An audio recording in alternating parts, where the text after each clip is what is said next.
Welcome to Scrambled, your space for fertility, owning your 30s, and the scramble that makes it all worth it.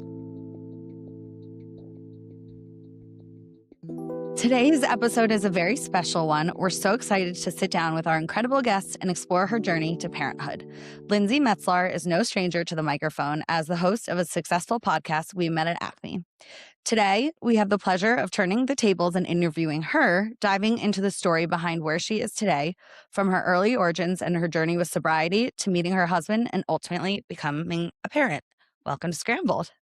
Thank you guys so much for having me. Oh, thanks for joining. Yeah, we're so excited to have you and hear your story. And we know that you are now a mother and that you recently had, was it your second baby this year? Yes. Yeah, Crazy. so congratulations. I mean, how long Thank have I you. been talking about this recording? Yeah. Because I've literally followed you since I was 21 or 22 in the city. Stop. That makes me so happy. Yeah. And you guys had like a really funny story of how you met. It was through like their fertility stuff. Yeah. I was a patient of Ashley's. Yeah, she was in my clinic and I started as her nurse and we became friends. Yeah. That's amazing. I love that. I like met her post anesthesia, waking up, like who even knows what I was saying, but I did egg freezing 4 different times. So then every time she was there and we became friends. Yeah.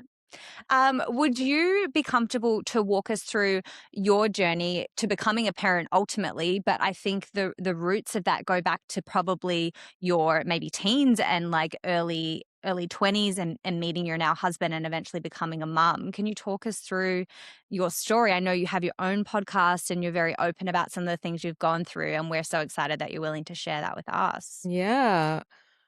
Where do I begin? So I always knew I wanted a family, and I was in my 20s and I was doing something that I wasn't fulfilled by, which was social media for brands. And I had gone through a breakup. It was actually on my 27th birthday. Oh, And it was brutal. yeah. There's nothing worse than that. Yeah. And I was like, this sucks, but I'm like good at dating. Like I was the girl that like would help my girlfriends with texting and all that stuff. So I was like, if I'm going through this and I'm quote unquote good at dating, like they're probably like everyone's probably going through this times a million. And so at the time there were no dating podcasts and I just wanted to talk about it and like candidly talk to friends about their experiences. And so that's how We Met at Acme began. And then from there, I was, dating, very open about my dating life. I had boyfriends here and there. And then I met my now husband, who we had some mutual friends. He went to high school with one of my college best friends. And so then we ran into each other in Miami on New Year's. And it just all kind of clicked, and the rest was kind of history. We got married, and then we started to try for a family.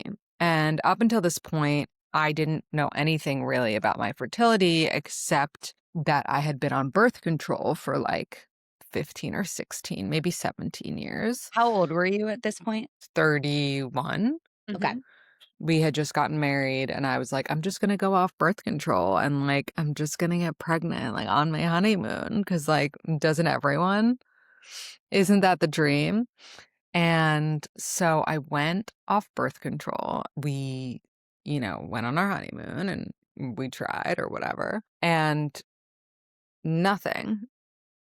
And not just nothing, like no period and no pregnancy. So I was like, that's weird. Yeah. But I was just so optimistic. I was like, probably like maybe I was pregnant and like I didn't realize, like, I don't know. I was just so delusional. And so the next month would come around and same thing. And every time I wouldn't get my period, I'd be like, oh, it's because I'm pregnant. And then I just wouldn't be pregnant. And I just didn't really understand what was going on. And I went to my OB and she was like, oh, it can take up to a year after going off birth control to get your period at all. Don't you love that in your 30s is the first time you have ever heard that? Yes. Like, what? And also, like, maybe that's the norm, but you know yourself and you know when you're not getting your period because there's like something else going on.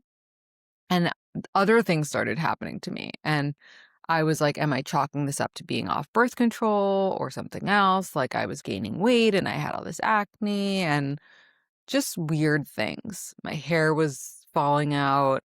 And eventually, I think it was like maybe 8 months into this situation where I had not gotten my period once. I was like, I need to talk to a fertility doctor. Like, this is wild. And so I went to a clinic and I told them the situation. And they were like, oh, you just need an IUI. Or no, it wasn't an IUI. They were like, you just need to do like timed sex Intercourse, and yeah. get like a trigger shot Mhm. and trigger your ovulation. And I was like, okay. Like, I didn't know any better. So I was like, I'll do this and I'll get pregnant. And so we did it 3 times, nothing.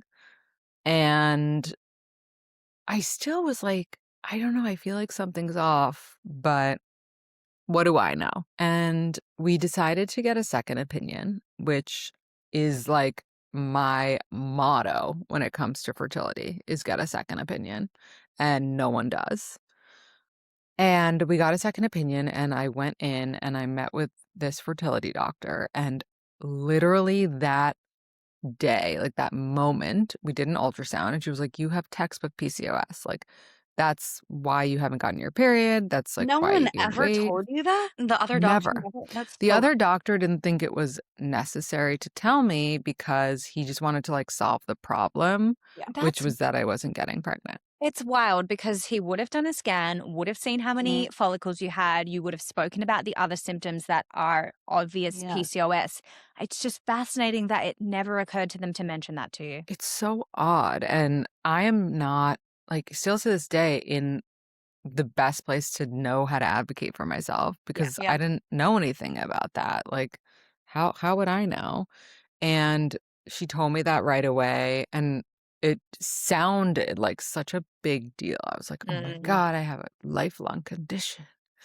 And it's not a big deal because once you have a diagnosis, it's actually much more relief than if you don't have one at all. And you're just like, and it's unexplained infertility. Like, I was actually grateful that I knew why I wasn't getting my period and I knew why I wasn't getting pregnant. And then I started IVF, and here we are today. With the PCOS, when you were on contraception, do you feel like that quote unquote like masked the symptoms, and then coming off of it was when you started to notice other things and think, I don't feel quite right? And I guess adding on to that, aside from not getting your period, did you have other symptoms that you were always noticing or not too many? Yes, it definitely masks the symptoms. I mean, that's literally what its purpose is and why I think of it as a tool today. But then I didn't because I didn't, know what was happening. Didn't have my period at all. So that was like obviously the number one symptom. And then, yeah, I gained weight and I've been the same weight my whole life. So I was like, this is weird. Like, something is, and I was like, maybe I'm just depressed because I'm not getting pregnant. Like, I just, there was a million things I could say, and then the hair loss was crazy. And I've never had thick hair, but it was like, Same. gone. Like, this was my ponytail. Oh, that's No, like this is already actually my being ponytail. generous. This is being No, yeah, generous. that's already my ponytail. Like, This if was my anything less than ponytail. that, But isn't that funny that, like, in so many ways, your body's constantly telling you something's wrong, something's wrong. And I think specifically as women who are often disregarded by healthcare professionals, we disregard ourselves as well because we don't like to be the squeaky well, wheel. we don't know. We're not professionally trained. You are. We're not. So we're like, okay, whatever they say goes. I Right. think most people don't know how to advocate for themselves, though. Like, if a doctor is telling you everything's fine, or if you've been on the pill forever and you've never had these symptoms, you're not going to delve into these things. It's so true. Yeah. I mean, I don't know, other than social media, like, I don't know how people are going to find out that they should look into the stuff about themselves. I don't know. Well, that's why we That's why started we this started podcast, this, because yeah. we want more people to know, because we always say knowledge is power. What you do with that knowledge is completely up to you. But get the information and push for the information about yourself. Definitely. Yeah, no, I try to say that too. I mean, I just wish that someone had told me to like experiment with going off birth control before it was time. People don't find this stuff out until they're trying to conceive. And sometimes that's too late, especially if you start at, 45 or whatever. Like, you really need that time. Like, time is the most valuable thing for women. Yeah. Do you feel like you regret being on birth control for most of your like teen and 20s, or you just wish someone told you earlier, like give yourself a solid year before trying? I don't feel like I regret being on birth control, but I regret never finding out how my body functioned without it. And that is a big regret. I don't know, and I guess I'll never know if I had waited a full year off birth control, if my period would come back, but I doubt it would have because I was never one of those like health queen girls who like do all the like things to like get a perfect period, So I was never gonna get my period back just by like eating salmon. So it was just, I don't know. I can't imagine it would have happened for me. Did you get it back between the two babies? Like, did No. pregnancy? No, never. Well, I went back on birth control in between You did. Okay. willingly because I Yeah. was like, obviously birth control is working for me Yeah. because For your symptoms. for my symptoms. Yeah. And I had never tried anything like metformin or anything, and I still haven't, and I'm still curious about it. And actually just had this conversation on my podcast with a woman I had on, but that's like all I kind of know is birth control. So I was just like, oh well, I know what it's like. I've been on it before. It's safe. How does PCOS look in your life right now? Obviously, between your pregnancies, you went back on birth control. What does that look like now? How do you work with your PCOS? It's funny. When I'm on birth control, I don't know if this is the right word, but it feels like I'm in like a remission of it because I'm just making the symptoms go away. And so I pretty much just try to live like I don't have it until that time comes again where if and when I want to have another baby, which we'll cross that bridge at some point. It's interesting you say that. So I was on the IUD since God knows how long. I mean, Yeah. birth control in high school, then went to college, switched to IUD.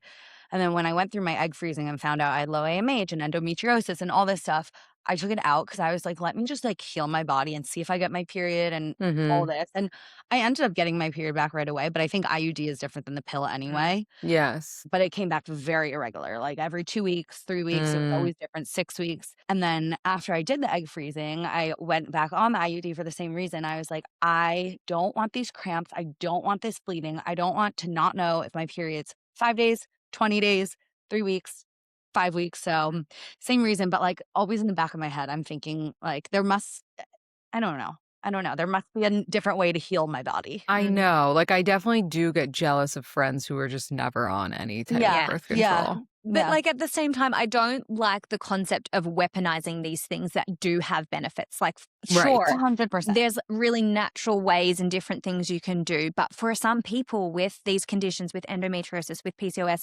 sometimes the solution is that thing. And if that works for you and you have the ability to maybe come off and on it when you want to do family planning and family building, then that's kind of a cool thing that we have that option. Mhm. But there Very are cool. all these other routes you can go down too. But that's a lot of investment in time and energy to do these other non-pharmacological routes Yeah. for sure. Yeah. Yeah, it's true, especially with endo. Like, Mhm. there's a lot of people who have to have surgery I and, know. And that's you know. also what I'm trying to avoid. So the IUD Mhm. is supposed to keep it at bay Right. until so it doesn't grow more, but who knows? Mhm. Mhm. So can Yeah. I ask you, obviously you have 2 children now. So IVF for you, once you went down that route, no longer worrying about timed intercourse, trying to promote ovulation with medications, you went down the IVF route. Was that relatively successful? Did I it was gonna take ask that. did it take a lot of attempts? Like, what did that look like? So I got really lucky the first time I did IVF. I had an amazing doctor. I'm going to shout her out, Dr. Katha Fisher at Spring. No, she was amazing. And she was also the person that found out about my PCOS for me. So she knew my body.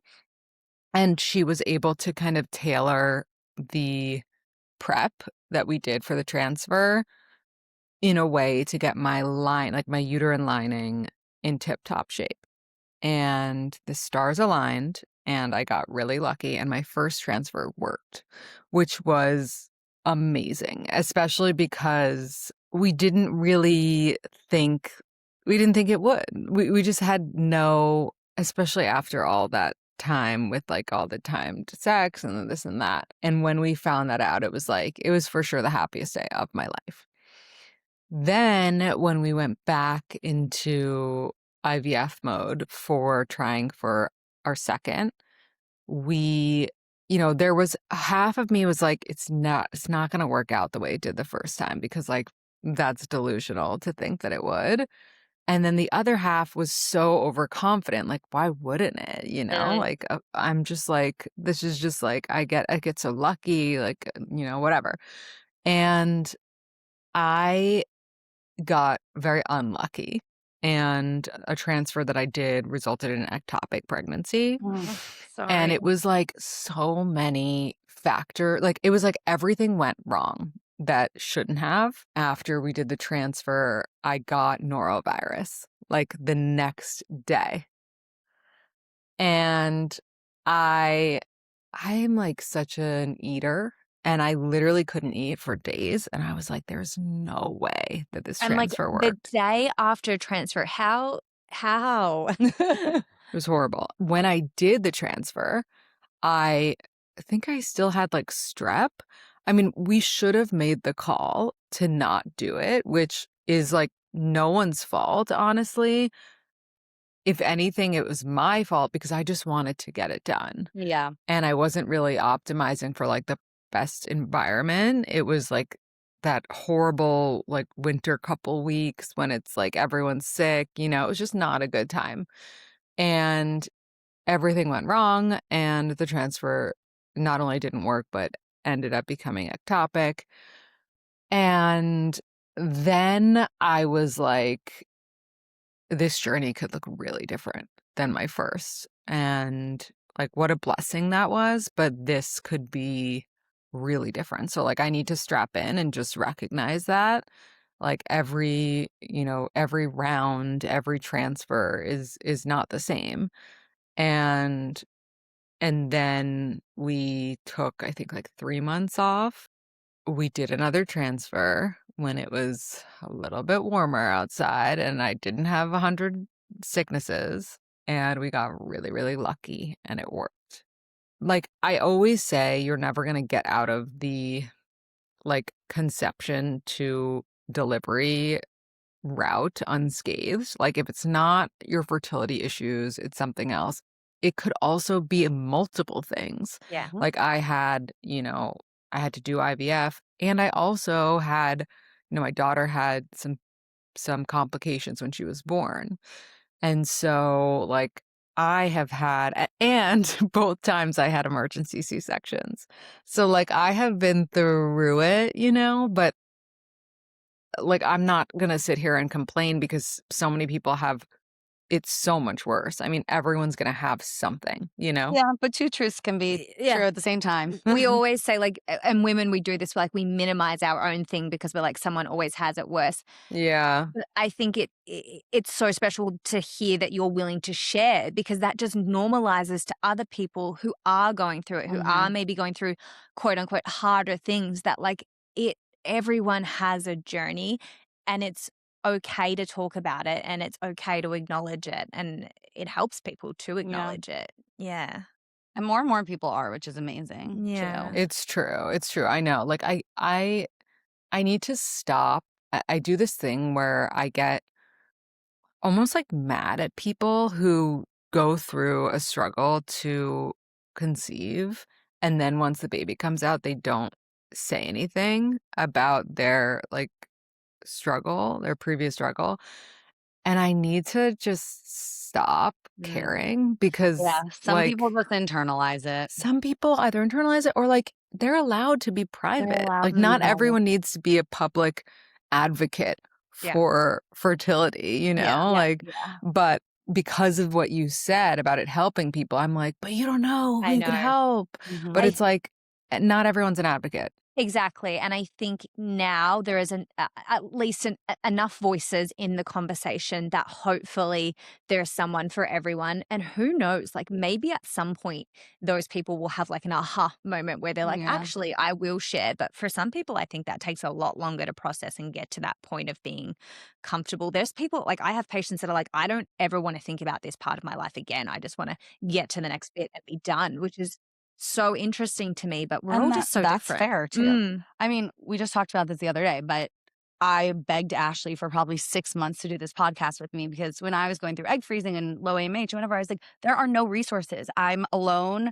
I was 29 at the time. Like I'd barely heard of egg freezing. And I was like, these doctors are telling me to do this. And what is this? No one talks about it. So, and I was saying to her, I was like, but you're not. Like, I see it all day, every day. And she's like, but no one's like talking about that. And at the time, I think you said like people are talking about IVF, but they're not talking about medically egg freezing because you have it. And that was, I was like, you know what? Finally, she got me to come around. No, I'm so happy that you did because you're right. Like there are barely any resources about what I'm talking about, what you guys are talking about. People just hear like you should freeze your eggs and they're like, oh, leave me alone. Like, but it's more than that. Yeah, it is. It's a much more bigger. about age, more than age, more than security. It's more than that. I often say that for the other person in the relationship when you do IVF, so for example, your partner, it often takes a very strong foundation and a very committed partner and home network to get you through that journey. And I know that you started your podcast based off of dating and finding your person. So can you talk more about maybe your relationship, what that looked like through IVF, and even just early, how did you find each other and how did you know that he was the right person? Miami. Yeah. Well, I knew he was the right person because I liked everything about him. There was nothing I wanted to change. But I didn't know if we had that connection yet. I just knew that I didn't want to change him. And then once we also had that connection, I was like, okay, this is signed, sealed, delivered. How long did you meet him after 2 years after your breakup? The 27 birthday breakup. No. Oh, no, there were so many boyfriends in between that. Yeah. Okay. But technically, yes, 2 years from that one breakup, but there were people in between. Okay. I was a serial monogamist. I was going to say, she said, I'm good at dating. Okay. You said you were good at dating. I didn't know if you meant going on dates or you were a serial monogamist. Got it. Understood. Both. And then after that, we went through COVID together. And that was a crazy time where you're on top of each other 24/7, not in the sexual way. And well, hopefully in both. And like he was living with my parents almost immediately, and if he could get through that, I'm telling you, like I was like he could get through anything. We were also with my niece and nephew, and it was just a lot. It was a lot, and he handled it so nicely. And then beyond that, like he had always said to me how much he wants to be a father and like how it's his like calling, and that actually made me really nervous when things didn't work right away when it came to conceiving, because I was like, this is a guy who like really wants it, which is almost like more pressure than a guy who's like, well, let's take our time. Like, why rush it? Let's just like enjoy being married. And it made me internalize that and be like, this is like shameful, you know, this is like, I can't provide him a child. You know, it's like you go back to thinking about all this stuff like when like kings and queens, you know, were around and you're like, I'm gonna get beheaded. and I felt really bad about it. I really did. And he couldn't have been more understanding, patient, like complimentary. Like he never made me feel like this was happening because of my faults or like, you know what I mean? And it was totally like a we're in this together situation. And it was very much like we only had each other kind of thing, because at the time when we were doing IVF for my son, none of our friends had gone through it. Now, all of my friends Love them. are either going through IVF, went through IVF, and it is like the normal talk at dinner. Yeah. Mm. Yeah. Then it wasn't that there was a stigma, it's just no one got it. No one understood anything. So I couldn't be like, I have to leave dinner and go do my shots because they'd be like, what? And then like I would have to start explaining. And so it was very much like if it weren't for him, it would have been a very lonely experience. And he was very much a partner through that. Like and this is my advice to couples going through IVF, give him a job. Like so that it's not you that has to go through it alone. Like his job was to mix the Menopur and like do Oh, the, you know what I mean? yeah. Like he had things to do. It wasn't just me, and if I don't do these things, like I'm not going to be able to, do my retrieval, and I'm not going to be able to do a transfer, whatever. Like he was equally part of it. And that really helped. And yeah, and I think, yeah, it's just really important that your partner is in it with you and just like tries to relate to what you're going through, especially because like all the hormones make you insane too. Yeah. Mm-hmm. Yeah. Mm-hmm. It is a shame. I feel like what you sort of just verbalize that we hear a lot is when you're going through infertility before maybe you've even reached out to a fertility clinic, for example, you do. I think definitely as women, there's almost like this prehistoric idea that we are made to have babies.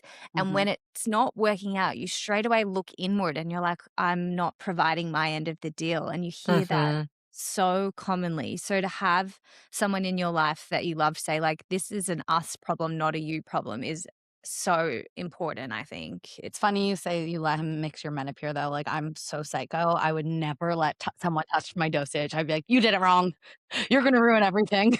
That Like, is sure, so if you want to funny. take it out of the fridge, you can do that. I let my husband do one injection and it hurt, and Oh, I was you like, did? never again. Uh-huh. That's so funny. No, I felt like I like had to give him some Yeah. sort of job. So it was like a Mhm. group project, Yeah. but It must be nice for those women who find out that it's the male with the problem, the sperm problem. No, you that's know not. what? Like, yes and no, because I Okay. have a friend in that situation, Yeah. and like there is still like I feel like there's almost like more resentment than there would be if it were Mm. reversed. Oh, Because ouch. it's like I'm pulling my end. Like you Yeah. can't just Yeah. like jerk off and like Yeah. the Yeah. sperm doesn't work. And, like you have like the bare minimum to do, and like that doesn't even, and Yeah. so it's hard. The whole concept of it is hard. It's a pretty like for the fact that having children is a very natural thing to happen. The process of IVF is very unnatural in what that looks like and what that does to your body and to your relationship. And it's a very unusual process. And Mhm.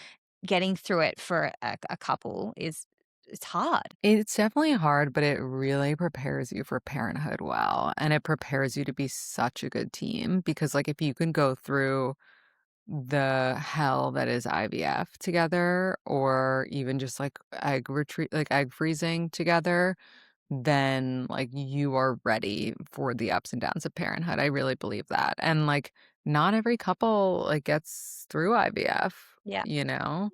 Mm-mm. Yeah, sadly, that is true, and I think you're right. And I've had a patient once say to me like, "Oh, I feel sad that this is how my baby's being made. Like, it doesn't feel loving at like not the same act of love as maybe just having sex and spontaneously falling pregnant." But I was like, to me, this is almost a bigger show of love to your child Right. Yeah. that this is what Yeah, you're you willing want to them so do. badly. Yeah, Totally. It's so true. And I just feel like it's so common at this point that like it's not even something that you like will have to like share. I mean, you could share, of course, with your kid, but like it's the kid's gonna be like, okay, Mm. like Yeah. yeah, you cool. Yeah, know? exactly. I was frozen Exactly. once. Cool. Yeah. My dad has a friend who they call him Popsicle because he was the frozen embryo for years. And they're like, okay, we'll try Popsicle. That's really funny. It's so Yeah. cute. So I was telling a bunch of my friends we were having this episode, whatever, and I have a few friends who are sober, and I know you are too. And one of them is actually due very soon with her first baby. So Yeah. excited for her. And one of her questions for you was just how do you feel like your sobriety journey has prepared you for motherhood or helped you navigate motherhood? All the above. It has been the biggest blessing for motherhood ever. I I like can't even tell. First of all, it is so hard to get up in the morning already. Right.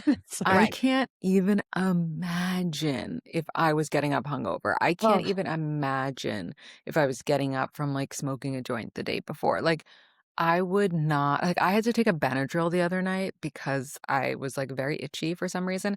And the next morning I was like, I can't do the morning. Like I'm out. Mhm. And it was literally one Benadryl. Yeah. So I have to say, sobriety has been the best thing for motherhood. It also is just like, I know how much everything's marketed as like mommy juice and like, with wine and this and that. Like there's such a culture of like drinking gets me through having to deal with my kids. And it's like, I'm just very grateful that like I don't need something to like, to like get me through having Yeah. my kids. And it makes me in a more like grateful space. I know, like, I think we all know that like having kids is really hard and like Yeah. taking care of them is really hard. And so it's been really great. Like it's been nothing but a positive. And I think even for people who aren't sober but are like, oh, I'd like to cut back a little bit, like motherhood will do that to you. And so like you just don't really have like the time that you used to, and like it's just not worth the hangover a lot of the time. And so Mm. I think it's great. Yeah, I mean, it's funny you say that because I've definitely cut back on drinking, and my husband and I are probably getting closer to thinking about trying to, actively have kids. I know. It's so fun. I was She's like, so "Aw." anti-children. I've come a long way. What? I want to hear more. But recently I did send it a little bit too much and I felt so bad the next day. And I looked at my husband and I was like, imagine if we had a kid right now. I could not do it. And I would say that it's making me definitely sober curious at the Yeah. bare minimum, if not cutting back drastically. Because you want to be present, I'm sure, when you've got these little people that are so impressionable and they're in that phase one time. Like, Totally. Wait, yeah. what made you or what's making you change your mind? A few things. My husband wants kids. That's obviously the biggest leader of me being more open to it. Okay, but when we met 3 years ago at this point, we would go to dinner and she would say, "Yeah, my husband wants kids, but I don't think I do." Like, that's not True. happening. True. Period, end of story. True. Like, you Okay. used to be like, "Nah." Yeah. I think I look at like my life to come, and I'm not saying people who choose not to have children are missing something from their life, but I think I want that connection and that emotional journey that you go through. Like the idea of being able to have a person and help to mold them and then watch them become something and do something in the world, the whole concept of that, I'm like, I don't know that I'm willing to opt out of that. For all the things I'm fearful of, and there are many, I think that the overriding what you get out of it feels like a worth it payoff. Totally. Wait, hold on. My Okay. Daisy's coming I out. wanna see her. Hi, Daisy. Oh, stop. Oh, hi, chunky girl. Oh my God. See, I mean, Does she have red hair? It like kind of looks red. It But looks red. honestly, I don't know that it will like continue to be. Yeah. look at your little blue eyes. She's so precious. She's so What? cute. How old is she now? 3 months, right? Ish? She's 2.5 months. I mean, I look at that and I'm like, yeah, I guess I kind of want to do that. Yeah, it's so cute. How do you not? Oh, Daisy girl. So Just pretend she's not here yet. she's cute. so cute. What a prop to have in the podcast. I'm obsessed. I know. Can you tell us, I mean, we've alluded to it a couple of times that you have your own podcast. So if people want to know more of your story and want to hear more from you and the guests that you have on your own podcast, where does everybody find you? What's the best way to reach out? Yes, wherever you listen to podcasts. We met at Acme, and I talk a lot about my fertility stuff on there too. Amazing. Well, thank you for doing that because I think we might be timing out. But this is amazing because we've yet to have a baby appear on Scrambled. Love and it. this is the result of the hard work that everyone does for IVF. Yeah. It's true. She is the result. She's You're the result. All right. Well, have a beautiful weekend. You too. All right. Thanks, Bye. Lindsay.